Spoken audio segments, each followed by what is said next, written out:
محترم سامعین، کوئی بھی انسان جو عقل سلیم رکھتا ہے اور دین اسلام کے بارے میں اسے علم ہے، وہ یہ بات بخوبی جانتا ہے کہ اللہ رب العالمین نے انسانوں اور جنوں کو صرف اور صرف اپنی عبادت کے لیے پیدا فرمایا ہے۔ اسی طرح سے اسے یہ بات بھی معلوم ہے کہ اللہ رب العالمین نے اپنی عبادت کا طریقہ آزادانہ نہیں رکھا، بلکہ روز اول سے ہی اپنے انبیاء کرام کو مبعوث فرما کر اللہ رب العالمین لوگوں کو آگاہ کرتا رہا کہ عبادت میرے بھیجے ہوئے نبی اور رسول کے طریقے پر کریں۔ عبادت صرف اور صرف اسی کی مقبول ہوگی جو میرے بھیجے ہوئے نبی کی پیروی کرے گا۔ چنانچہ انہی انبیاء کرام کے سلسلوں میں سے آخری سلسلہ یعنی آخری نبی اور آخری رسول ہمارے آقا جناب محمد رسول اللہ صلی اللہ علیہ وسلم ہیں۔ چونکہ آپ صلی اللہ علیہ وسلم آخری نبی اور آخری رسول ہیں، آپ کے بعد کوئی نبی اور رسول آنے والا نہیں ہے، اس لیے اللہ رب العالمین نے قیامت تک کے آنے والے انسانوں کے لیے آپ کی اطاعت و فرما برداری کو لازم اور ضروری قرار دیا۔ اللہ تبارک و تعالیٰ نے اپنے نام کے ساتھ اللہ کے رسول صلی اللہ علیہ وسلم کے نام کو جوڑ کر کے تمام انسانوں کو ایک کلمہ دیا اور اعلان کر دیا کہ جو لوگ بھی اس کلمے کا اقرار کریں گے اور اس کلمے کے مطابق زندگی گزاریں گے وہی لوگ کامیاب و کامران ہوں گے، اور جو لوگ اس کلمے کا انکار کر دیں گے وہ لوگ ناکام و نامراد ہو جائیں گے۔ وہ کلمہ کیا ہے؟ وہ کلمہ ہے لا الہ الا اللہ محمد الرسول اللہ، یعنی اللہ کے علاوہ کوئی معبود برحق نہیں اور محمد صلی اللہ علیہ وسلم اللہ کے سچے رسول ہیں۔ یہ کلمہ چیخ چیخ کر یہ بتلاتا ہے کہ عبادت صرف اور صرف اللہ رب العالمین کی ہونی چاہیے اور عبادت کا طریقہ صرف اور صرف محمد الرسول اللہ صلی اللہ علیہ وسلم کا ہونا چاہیے۔ وہ محمد صلی اللہ علیہ وسلم ہی ہے جن کے بارے میں اللہ رب العالمین نے ارشاد فرمایا لقد کان لکم فی رسول اللہ اسوۃ حسنہ، تحقیق کہ تمہارے لیے اللہ کے رسول یعنی محمد صلی اللہ علیہ وسلم کی پوری زندگی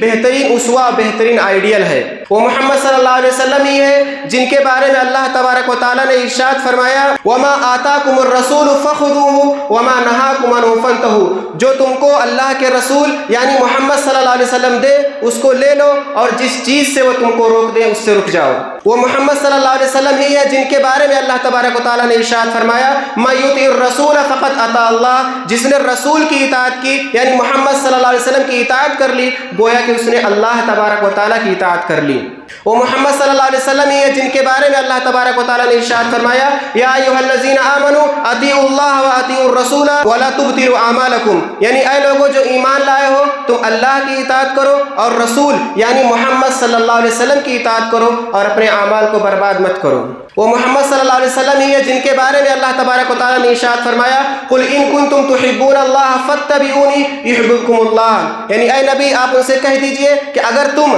اللہ تعالیٰ سے محبت کرتے ہو، اگر تم اللہ سے محبت کے دعوے میں سچے ہو تو تم میری اتباع کرو، میری پیروی کرو، اللہ رب العالمین تم سے محبت کرے گا۔ وہ محمد صلی اللہ علیہ وسلم ہی ہے جن کے بارے میں اللہ تعالیٰ نے ارشاد فرمایا ومن یطع اللہ ورسولہ فقد فاز فوزا عظیما، جو اللہ اور اس کے رسول یعنی محمد صلی اللہ علیہ وسلم کی اطاعت کرتا ہے گویا کہ اس نے بہت ہی بڑی کامیابی کو حاصل کر لیا۔ وہ محمد صلی اللہ علیہ وسلم ہی ہے جن کے بارے میں اللہ تعالیٰ نے ارشاد فرمایا وَأَطِيعُوا اللَّهَ وَالرَّسُولَ لَعَلَّكُمْ تُرْحَمُونَ، کہ تم اللہ اور رسول یعنی محمد صلی اللہ علیہ وسلم کی اطاعت کرو تاکہ تمہارے اوپر رحم کیا جائے۔ محترم سامعین، کیا آپ کو معلوم ہے کہ اللہ رب العالمین نے محمد صلی اللہ علیہ وسلم کی اطاعت و فرما برداری کو کیوں لازم قرار دیا؟ کیونکہ محمد صلی اللہ علیہ وسلم دین کے معاملے میں کوئی بھی بات اپنی مرضی سے نہیں کہتے، اپنی خواہش سے اپنی جانب سے کوئی بات لوگوں کو نہیں بتلاتے ہیں، بلکہ محمد صلی اللہ علیہ وسلم لوگوں کو وہی حکم دیتے ہیں جو اللہ رب العالمین حکم دیتا ہے، لوگوں کو اسی بات سے روکتے ہیں جس بات سے اللہ رب العالمین روکنے کو کہتا ہے، اور اس کی گواہی اللہ رب العالمین نے خود قرآن مجید میں دی۔ اللہ تعالیٰ نے ارشاد فرمایا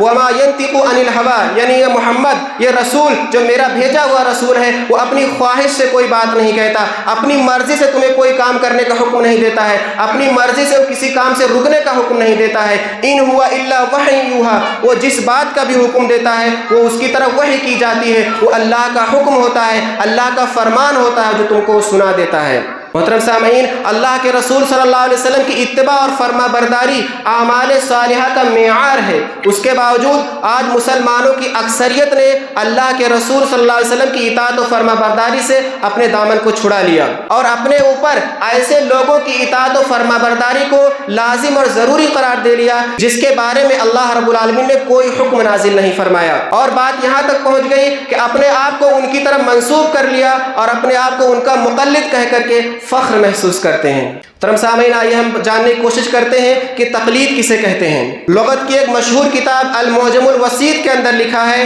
کہ وقلد فلانا، یعنی فلاں نے فلاں کی تقلید کی، اس کا مطلب کیا ہے؟ اتبعہ فیما یقول او یفعل من غیر حجت ولا دلیل، یعنی فلاں آدمی نے کسی کی تقلید کی، کسی کی اتباع کی، کسی کی پیروی کی بغیر حجت کے، بغیر دلیل کے، اس کی بات کو مانا یا جو کرتا ہے وہ کرنے لگ گیا بغیر حجت اور بغیر دلیل کے۔ اسی طریقے سے دیوبندیوں کی ایک مشہور لغت کی کتاب ہے القاموس الوحید، اس کے اندر لکھا ہے وقلد فلانا کا مطلب ہے تقلید کرنا، بلا دلیل پیروی کرنا، آنکھ بند کر کے کسی کے پیچھے چلنا۔ اسی طریقے سے لغت کی ایک مشہور کتاب ہے مصباح اللغات، اس کے اندر لکھا ہے وقلدہ فی قضا، یعنی کسی نے کسی کی بات میں بغیر غور و فکر کے اس کی پیروی کی۔ اور اسی طریقے سے حنفیوں کی ایک مشہور کتاب ہے مسلم الثبوت، اس کے اندر کا اصطلاحی معنی یہ لکھا ہوا ہے التقلید هو العمل بقول الغیر من غیر حجت، کہ تقلید کا مطلب یہ ہے کہ کسی غیر نبی یعنی نبی صلی اللہ علیہ وسلم کے علاوہ جو بھی انسان ہے اس کی بات پر عمل کرنا بغیر حجت کے، بغیر کسی دلیل کے۔ کأخذ العام والمجتہد من مثلہ، جیسا کہ کوئی عام آدمی ہے یعنی جس کو شریعت کا علم نہیں ہے، یا مجتہد ہے جو شریعت کے بارے میں علم رکھتا ہے، اجتہاد کر سکتا ہے، وہ اپنے ہی جیسے کسی مجتہد کی یا عام آدمی کے بغیر دلیل کے اس کی بات کو مانے تو یہ تقلید ہے۔ آگے فرمایا فالرجوع الی النبی علیہ الصلاۃ والسلام او الی الاجماع لیس منہ، تو اللہ کے رسول صلی اللہ علیہ وسلم کی طرف رجوع کرنا یا اجماع کی طرف رجوع کرنا یہ تقلید میں سے نہیں ہے، یعنی کسی کی بات کو بغیر دلیل کے ماننا یہ تقلید ہے، اور اگر وہ آدمی دلیل کی روشنی میں کوئی بات بتاتا ہے، اللہ کے رسول صلی اللہ علیہ وسلم کے فرمان کی روشنی میں کوئی بات بتاتا ہے، تب اس کی بات کو ماننا یہ تقلید میں سے نہیں ہے۔ اسی طرح انہوں نے فرمایا وَقَذَ الْعَامِ إِلَى الْمُفْتِي وَالْقَاضِي إِلَى الْعُدُولِ، اسی طریقے سے ایک عام آدمی جب مفتی سے سوال کرتا ہے، مفتی سے دلیل کی روشنی میں، اللہ کے رسول صلی اللہ علیہ وسلم کے فرمان کی روشنی میں کوئی فتویٰ پوچھتا ہے تو یہ تقلید نہیں ہے۔ اسی طریقے سے ایک قاضی جو لوگوں کو فیصلے سناتا ہے، لوگوں کو جھگڑے درمیان فیصلہ کرتا ہے، وہ جب گواہوں سے گواہی طلب کرتا ہے تو یہ بھی تقلید نہیں ہے، اس لیے کہ گواہ سے گواہی طلب کرنا یہ دلیل ہے کہ کسی کے درمیان جھگڑا ہوا اور کوئی آدمی اس کی گواہی دے رہا ہے، تو جس گواہ گواہی دے رہا ہے وہ دلیل ہے، تو اگر دلیل کی روشنی میں کوئی قاضی فیصلہ سنا رہا ہے تو یہ تقلید نہیں ہے۔ تقلید کی دو قسمیں کی جاتی ہیں، ایک تقلید مطلق اور ایک تقلید شخصی۔ تقلید مطلق کا مطلب ہوتا ہے کسی ایک امام کو اپنے اوپر لازم کیے بغیر کسی کی بھی بات کو بغیر دلیل کے ماننا، یہ تقلید مطلق ہے، یعنی کسی ایک کو فکس نہیں کرتا ہے کہ میں فلاں امام کو ہی مانوں گا، وہ سارے اماموں کو مانتا ہے، لیکن کسی بھی مسئلے میں کسی ایک امام کی بات کو مانے اور بغیر دلیل کے مانے، اس کی دلیل کیا ہے وہ دلیل پر غور نہیں کرتا، وہ صحیح دلیل دے رہا ہے یا نہیں دے رہا ہے، بس اس کی بات کو مان کر کے اس پر عمل کرنے لگ جاتا ہے، تو تقلید مطلق ہے۔ اور تقلید شخصی کیا ہے؟ کسی ایک امام کو اپنے اوپر لازم قرار دینا کہ میں فلاں امام کو ہی مانوں گا، کوئی کہے کہ میں صرف امام حنیفہ کو ہی مانوں گا، کوئی کہے کہ میں صرف امام شافعی کو ہی مانوں گا، کوئی کہے کہ میں صرف امام مالک کو ہی مانوں گا، اور کوئی کہے کہ میں صرف امام احمد بن حنبل کو ہی مانوں گا۔ تو ان میں سے کسی کو بھی اپنے اوپر ایک ہی امام کو لازم کر لے اور اس کی ساری باتوں کو مانے اور اس کے اوپر عمل کرے، یہ تقلید شخصی ہے، یعنی کسی ایک کو لازم کر لینا یہ تقلید شخصی ہے۔ اور تقلید شخصی بھی دو اعتبار سے، مطلب اس میں بھی دو قسم کے لوگ آتے ہیں۔ ایک ایسے قسم کے لوگ ہیں جو یہ مانتے ہیں کہ ہم قرآن، حدیث اور اجماع کو مانتے ہیں، اور ایسے مسائل جو منصوص ہیں یعنی جن کے اوپر قرآن حدیث واضح طور سے دلالت کرتے ہیں، ان مسئلوں میں ہم کسی امام کی تقلید نہیں کرتے، جو نص سے ثابت ہے اسی پر عمل کرتے ہیں۔ لیکن جو مسئلے اجتہادی ہیں جس میں نص سے واضح طور سے ثابت نہیں ہو رہا ہے، اس میں ہم کسی ایک ہی امام کی تقلید کرتے ہیں، لیکن جب ان کا فتویٰ قرآن و حدیث کے خلاف ہو جاتا ہے تو ہم اس کے فتوے کو چھوڑ دیتے ہیں۔ ایسے قسم کے بہت کم لوگ پائے جاتے ہیں۔ اور دوسرے قسم کے لوگ کیسے ہیں؟ جو کسی ایک امام کی بات کو یا اس کے مسلک کے مفتہ بھی ہے مسائل کو، تمام مسائل کی تقلید کرتے ہیں۔ اب وہ مسائل چاہے قرآن و حدیث کے موافق ہو یا مخالف ہو، وہ تمام مسئلوں کی تقلید کرتے ہیں۔ اگر ان فتووں کے خلاف اگر قرآن و حدیث یا اجماع کی بات آتی ہے تو اس کو رد کر دیتے ہیں اور قرآن حدیث کی دلیلوں کی تعویل کر دیتے ہیں یا اس کو منسوخ قرار دے دیتے ہیں، لیکن اپنے امام کی بات کو نہیں چھوڑتے۔ تو یہی تقلید جو ہے وہ سب سے خطرناک ہے اور سب سے زیادہ گمراہ کن ہے اس لیے کہ جب ان کے سامنے قرآن و حدیث کی دلیل آ جاتی ہے، قرآن و حدیث کی بات آ جاتی ہے تو اس کی تعویل کر کے اس کو ٹھکرا دیتے ہیں، لیکن اپنے امام کی بات کو چھوڑنا گوارا نہیں کرتے۔ آئیے میں قرآن و حدیث کی روشنی میں آپ لوگوں کے سامنے بات واضح کروں کہ دین اسلام کے اندر تقلید کا کوئی ثبوت نہیں، تقلید کی کوئی گنجائش نہیں ہے۔ اللہ رب العالمین نے بھی منع کیا ہے، نبی صلی اللہ علیہ وسلم نے بھی روکا ہے۔ سب سے پہلے قرآن سے میں آپ کے سامنے بیان کرتا ہوں۔ سب سے پہلی دلیل اللہ رب العالمین نے سورہ النساء آیت نمبر 65 کے اندر ارشاد فرمایا، فَلَا وَرَبِّكَ لَا يُؤْمِنُونَ حَتَّى يُحَكِّمُوكَ فِي مَا شَجَرَ بَيْنَهُمْ ثُمَّ لَا يَجِدُوا فِي أَنفُسِهِمْ حَرَجًا مِّمَّا قَضَيْتَ وَيُسَلِّمُوا تَسْلِيمًا۔ یعنی اللہ تعالیٰ نے اللہ کے رسول صلی اللہ علیہ وسلم کو مخاطب کرتے ہوئے کہا، فَلَا وَرَبِّكَ، اے نبی تیرے رب کی قسم، لَا يُؤْمِنُونَ حَتَّى يُحَكِّمُوكَ فِي مَا شَجَرَ بَيْنَهُمْ، یعنی تمام انسان، یہ تمام لوگ جو ہے وہ سچے مومن نہیں ہو سکتے، حقیقت میں مومن نہیں ہو سکتے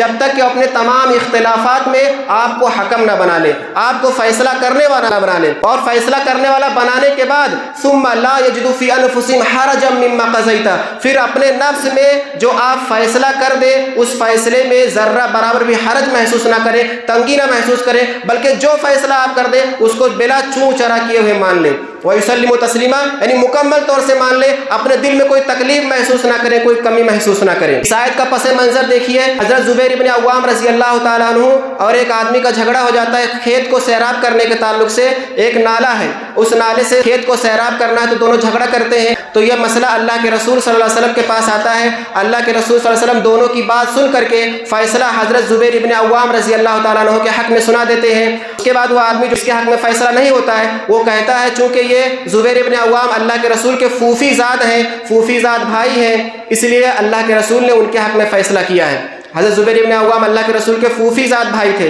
اللہ تبارک و تعالیٰ نے یہ آیت نازل کیا اور بیان کیا کہ اللہ کے رسول صلی اللہ علیہ وسلم کے فیصلے کو ماننے کے بعد بھی اگر دل میں تنگی کوئی محسوس کرتا ہے تب بھی اس کا ایمان مکمل نہیں ہے۔ تو معلوم ہوا کہ اللہ کے رسول صلی اللہ علیہ وسلم کی حدیثوں کے سامنے، اللہ کے رسول صلی اللہ علیہ وسلم کے فرمان کے سامنے کسی بھی امام کی، کسی بھی شخص کی، چاہے وہ کتنا بھی بڑا ہو، اس کی بات کو نہیں مانا جا سکتا۔ دوسری دلیل اللہ رب العالمین سورہ النساء آیت نمبر 59 کے اندر ارشاد فرماتا ہے، یا ایھا الذین آمنوا اطیعوا اللہ وَأَطِيعُوا الرَّسُولَ وَأُولِي الْأَمْرِ مِنْكُمْ فَإِن تَنَازَعْتُمْ فِي شَيْءٍ فَرُدُّوهُ إِلَى اللَّهِ وَالرَّسُولِ۔ اللہ تبارک تعالیٰ کیا فرما رہا ہے، اے لوگوں جو ایمان لائے ہو تم اللہ کی اطاعت کرو اور رسول صلی اللہ علیہ وسلم کی اطاعت کرو، وَأُولِي الْأَمْرِ مِنْكُمْ، اور تم میں سے جو امر والے ہیں یعنی جو حاکم ہیں یا علماء ہیں ان کی بات کو مانو۔ فَإِن تَنَازَعْتُمْ فِي شَيْءٍ، اگر تم کسی بات میں جھگڑا کر بیٹھو، تمہارا اختلاف ہو جائے، فَرُدُّوهُ إِلَى اللَّهِ وَالرَّسُولِ، تو تم اس بات کو اللہ اور اس کے رسول کی طرف لوٹاؤ۔ ان کنتم تؤمنون باللہ والیوم الآخر،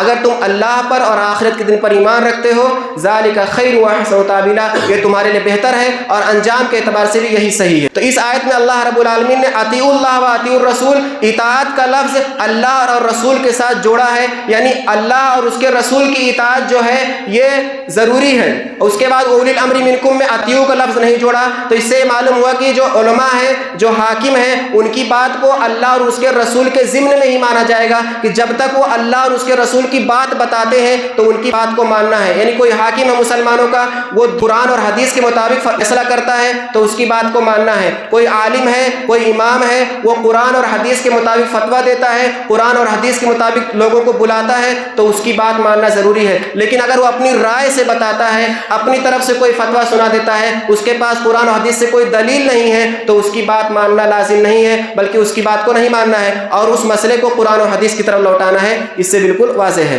تیسری دلیل اللہ رب العالمین نے ارشاد فرمایا، اتخذوا احبارهم ورهبانهم اربابا من دون الله والمسيح ابن مريم وما امروا الا ليعبدوا الها واحدا لا اله الا هو سبحانه وتعالى عما يشركون، سورہ التوبہ آیت نمبر 31۔ اللہ تعالیٰ کا ارشاد فرما رہا ہے، یہودی اور عیسائی جو تھے انہوں نے کیا کیا، اتخذوا احبارهم، انہوں نے اپنے عالموں کو، ورهبانهم اور اپنے پادریوں کو، درویشوں کو، اربابا من دون اللہ، اللہ کے علاوہ رب بنا لیا، اور مسیح ابن مریم کو بھی اللہ کے علاوہ رب بنا لیا۔ حالانکہ اللہ تعالیٰ کیا فرما رہا ہے، حالانکہ ان کو حکم صرف اس بات کا دیا گیا تھا کہ وہ ایک معبود کی عبادت کریں، لا الہ الا ہو، جس کے علاوہ کوئی معبود برحق نہیں ہے، سبحانہ، وہ پاک ہے، وتعالی عما یشرکون، اور جن کو بھی یہ لوگ شریک کرتے ہیں ان تمام لوگوں سے اللہ رب العالمین بہت ہی بلند ہے۔ اس آیت کی تفسیر میں علامہ ابن کثیر رحمۃ اللہ علیہ نقل کیا ہے کہ حضرت عدی ابن حاتم جو کہ پہلے عیسائی تھے اور عیسائیوں کے عالم بھی تھے، وہ اللہ کے رسول صلی اللہ علیہ وسلم کے پاس پاس آئے، ان کے گلے میں ایک سونے کا سلیب تھا۔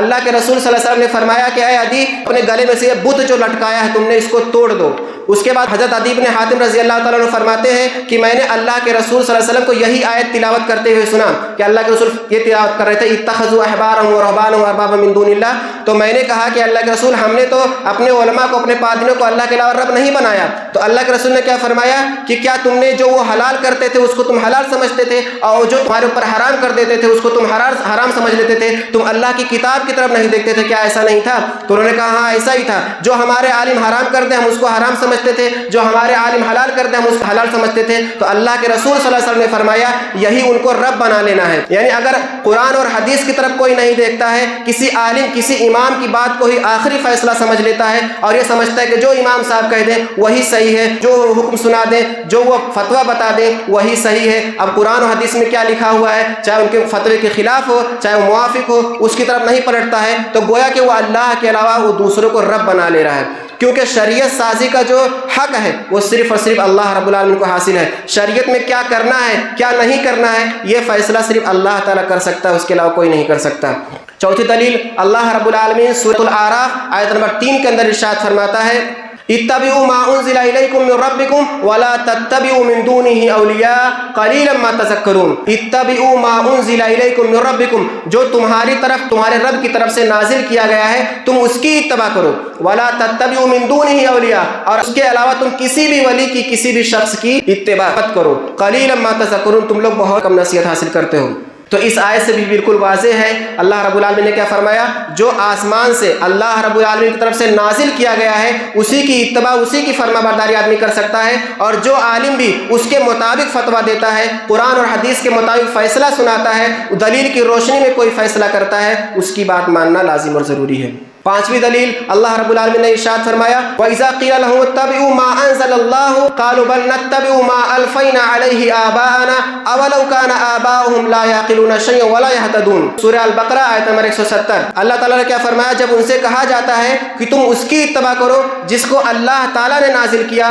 تو وہ کیا کہتے ہیں، بلکہ ہم اس چیز کی اتباع کریں گے جس کے اوپر ہم نے اپنے باپ دادا کو پایا ہے۔ تو اللہ تعالیٰ کے کیا فرما رہا ہے، اگرچہ ان کے باپ دادا ہدایت یافتہ نہ ہو، اگرچہ ان کو کچھ بھی سمجھ نہ ہو، تو اس سے معلوم ہوا کہ جو اللہ تعالیٰ کی طرف سے نازل کیا گیا ہے اسی کی اتباع کرنا آدمی کے لیے لازم اور ضروری ہے، اور اس کے علاوہ بغیر کسی دلیل کے، دلیل اسی کو کہتے ہیں، قرآن اور حدیث کو ہی دلیل کہتے ہیں، تو جو قرآن اور حدیث کے مطابق لوگوں کو بتاتا ہے وہ بات ماننا لازم اور ضروری ہے، اسی بات کو اتباع کہتے ہیں۔ اس کے علاوہ اگر کوئی کسی بات کو مانتا ہے تو وہ تقلید ہے۔ آئیے میں اب چند حدیثیں آپ کے سامنے پیش کرتا ہوں۔ سب سے پہلے ابن ماجہ نے ایک روایت نقل کیا ہے، حدیث نمبر 42، حضرت ارباز ابن ساریہ رضی اللہ تعالیٰ عنہ بیان کرتے ہیں کہ اللہ کے رسول صلی اللہ علیہ وسلم نے ہم کو نصیحت کرتے ہوئے فرمایا علیکم بتقوی اللہ والسمع والطاعۃ ان عبدا حبشیا وسترون من بعد اختلافا شدیدا فعلیکم بسنتی وسنت الخلفاء الراشدین المہدیین عضوا علیہا بالنواجذ وإیاکم والامور المحدثات فإن كل بدعۃ ضلالہ۔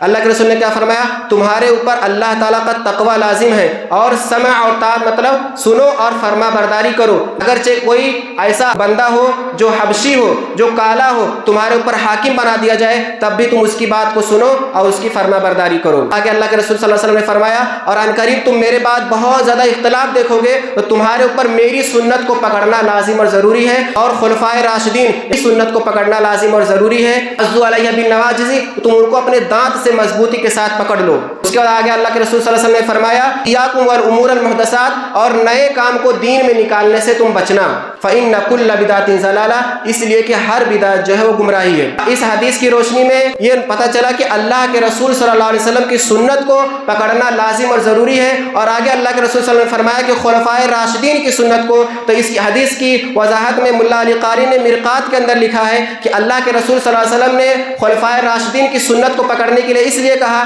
کیونکہ خلفائے راشدین جو ہے انہوں نے اللہ کے رسول صلی اللہ علیہ وسلم کی سنت کو ہی اپنایا، یا پھر انہوں نے اگر کوئی فتویٰ دیا، کوئی مسئلہ بیان کیا تو اللہ کے رسول صلی اللہ علیہ وسلم کی سنت سے اجتہاد کر کے ہی بتایا۔ لہٰذا اللہ کے رسول صلی اللہ علیہ وسلم نے فرمایا جب میرے بعد بہت زیادہ اختلاف ہوگا تو تم خلفائے راشدین کی طرف لوٹ کر کے آنا، کیونکہ وہ میری سنت کو ہی اپناتے ہیں اور میری سنت کے مطابق ہی لوگوں کو فیصلہ سناتے ہیں۔ لیکن اب وہ یہ سمجھ سکتا ہے کہ خلفائے راشدین کی سنت کو اللہ کے رسول صلی اللہ علیہ وسلم نے اپنانے کا حکم دیا، اس کا مطلب غیروں کی بات کو بھی مان سکتے ہیں۔ تو اس کی وضاحت میں آگے آپ کو کر دوں کہ اگر ان کا مسئلہ، اگر ان کا کوئی فتویٰ اللہ کے رسول صلی اللہ علیہ وسلم سے ٹکراتا ہے تو اللہ کے رسول کی بات کو ہی لی جائے گی۔ حضرت عبداللہ ابن عباس رضی اللہ تعالیٰ عنہ کا ایک قول ہے، وہ کہتے ہیں یوشک ان تنزل علیکم حجارۃ من السماء اقول قال رسول اللہ صلی اللہ علیہ وسلم وتقولون قال ابو بکر وعمر، قریب ہے تمہارے اوپر آسمان سے پتھر کی بارش ہو جائے، میں کہتا ہوں کہ اللہ کے رسول صلی اللہ علیہ وسلم نے ایسا ایسا فرمایا اور تم کہتے ہو کہ ابو بکر نے ایسا کہا، عمر نے ایسا کہا۔ تو اس سے معلوم ہوا کہ اگر ابو بکر اور عمر رضی اللہ تعالیٰ عنہما کی کوئی بات اللہ کے رسول صلی اللہ علیہ وسلم سے ٹکرا جاتی ہے تو اللہ کے رسول صلی اللہ علیہ وسلم کی بات کو ہی لیا جائے گا، نہ کہ یہ سوچا جائے گا کہ خلفائے راشدین ہیں اس لیے ان کی بات کو لے کر کے اللہ کے رسول صلی اللہ علیہ وسلم کے مقابلے میں ان کی بات کو نہیں لینا ہے۔ اسی طریقے سے عبداللہ ابن عمر رضی اللہ تعالیٰ جو کہ حضرت عمر رضی اللہ تعالیٰ عنہ کے بیٹے ہیں، ان کی جانب سے ایک حدیث ہے جس کو امام ترمذی نے روایت کیا ہے، حدیث نمبر 824۔ ایک شام کے رہنے والے آدمی نے عبداللہ ابن عمر سے سوال کیا کہ کیا حج تمتع کرنا حلال ہے؟ تو انہوں نے کہا ہاں حلال ہے۔ تو اس آدمی نے کیا کہا کہ آپ کے والد یعنی حضرت عمر رضی اللہ تعالیٰ عنہ حج تمتع سے منع کرتے تھے۔ تو انہوں نے کیا فرمایا، ارائیت ان کان ابی نہا وصنع رسول اللہ صلی اللہ علیہ وسلم، تیرا کیا خیال ہے اگر اس سے میرے والد یعنی حضرت عمر رضی اللہ تعالیٰ عنہ منع کرتے تھے اور اس کو اللہ کے رسول صلی اللہ علیہ وسلم نے کیا ہے، امر ابین یتبع اب امر رسول اللہ صلی اللہ علیہ وسلم، کیا میرے باپ کا حکم مانا جائے گا یا اللہ کے رسول صلی اللہ علیہ وسلم کا حکم مانا جائے گا؟ قال الرجل بل امر رسول اللہ صلی اللہ علیہ وسلم، اس آدمی نے کہا بلکہ اللہ کے رسول صلی اللہ علیہ وسلم کا حکم مانا جائے گا۔ تو ابن عمر نے فرمایا لقد صنع رسول اللہ صلی اللہ علیہ وسلم، تحقیق کہ اس کو اللہ کے رسول نے کیا ہے لہٰذا تم اس کو کرو۔ اسی طریقے سے جن اماموں کی تقلید کی جاتی ہے میں ان کے بھی اقوال آپ کے سامنے ذکر کر دوں کہ انہوں نے بھی تقلید سے روکا ہے۔ سب سے پہلے امام ابو حنیفہ رحمہ اللہ کا قول میں آپ کے سامنے بیان کرتا ہوں، انہوں نے فرمایا لا یحل لأحد ان یاخذ بقولنا ما لم یعلم من این اخذناہ، کسی بھی آدمی کے لیے یہ حلال نہیں کہ ہماری بات کو لے جب تک کہ اسے یہ نہ معلوم ہو کہ ہم نے یہ بات کہاں سے لی ہے، یعنی جب تک ہماری بات کی اس کو دلیل نہیں ملتی ہے، قرآن و حدیث سے کوئی دلیل نہیں ملتی ہے، تب تک ہماری بات کو لینا اس کے لیے صحیح نہیں ہے، حلال نہیں ہے۔ اسی طریقے سے امام حنیفہ نے اور فرمایا اذا صح الحدیث فهو مذہبی،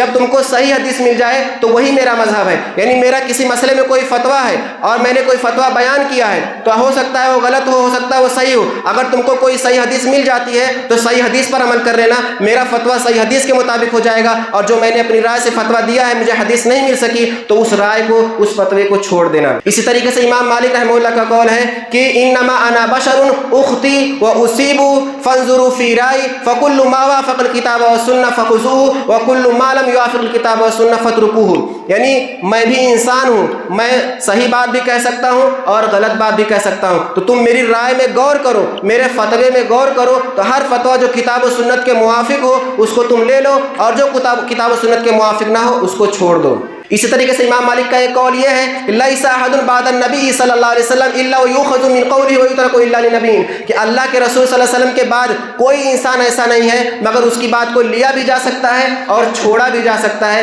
سوائے اللہ کے رسول صلی اللہ علیہ وسلم کے، یعنی ایک اللہ کے رسول محمد صلی اللہ علیہ وسلم ہی ہے جن کے سارے بات کو لیا جا سکتا ہے، اس کے علاوہ جتنے بھی لوگ ہیں ان کی بات کو لے بھی سکتے ہیں چھوڑ بھی سکتے ہیں، اگر قرآن و حدیث کی روشنی میں ہے تو لینا ہے، اگر اس کے مخالف ہے تو چھوڑ دینا ہے۔ اسی طریقے سے امام شافعی کا قول ہے اذا صح الحدیث فهو مذہبی، جب صحیح حدیث مل جائے تو وہی میرا مذہب ہے۔ اسی طریقے سے ان کا ایک اور قول ہے کہ اذا وجدتم فی کتاب خلاف رسول اللہ صلی اللہ علیہ وسلم فقولوا بسنت رسول اللہ صلی اللہ علیہ وسلم وادعوا ما قلت،